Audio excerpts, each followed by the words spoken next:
জাতীয় নাগরিক party NCP এখনও কোনো জোট বা যোগ আন্দোলনের বিষয়ে সিদ্ধান্ত গ্রহণ করেনি বলে জানিয়েছেন দলের জ্যেষ্ঠ যুগ্ম আহ্বায়ক ও রাজনৈতিক লিয়াজু প্রধান আরিফ ইসলাম আদিব।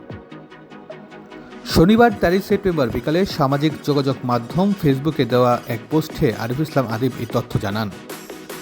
তার এই পোস্ট জাতীয় নাগরিক পার্টি এনসিপির আহ্বায়ক নাহিদ ইসলাম শেয়ার করেছেন। এর আগে দেশের কয়েকটি গণমাধ্যমে খবরে বলা হয়, অবিলম্বে জুলাই সনদের বাস্তবায়ন সহ 4 দফা দাবিতে যুগোপযোগ কর্মসূচিতে যাচ্ছেন জামায়াতে ইসলাম, জাতীয় নাগরিক পার্টি সহ এনসিপি 8টি রাজনৈতিক দল।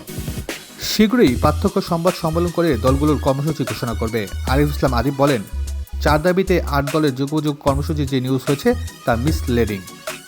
তিনি বলেন, এনসিপি জুলাই সনদের আইনি ভিত্তি ও গণপরিষদ নির্বাচনের মাধ্যমে নতুন সংবিধানের যে দাবি, সেটির সঙ্গে অপরাপর রাজনৈতিক দলগুলোর সঙ্গে অনানুষ্ঠানিক আলোচনা হয়েছে, কিন্তু পূর্ণ সংখ্যানুপাতিক নির্বাচনের বিষয়ে এনসিপির কোনো অবস্থা নেই।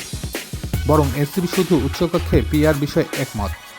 এছাড়া সন্ত্রাসী ও ফ্যাসিবাদের সহযোগী হিসেবে জাতীয় পার্টির সাংগঠনিক কার্যক্রম স্থগিতের দাবিতে সঙ্গে এনসিপি সমর্থন থাকবে।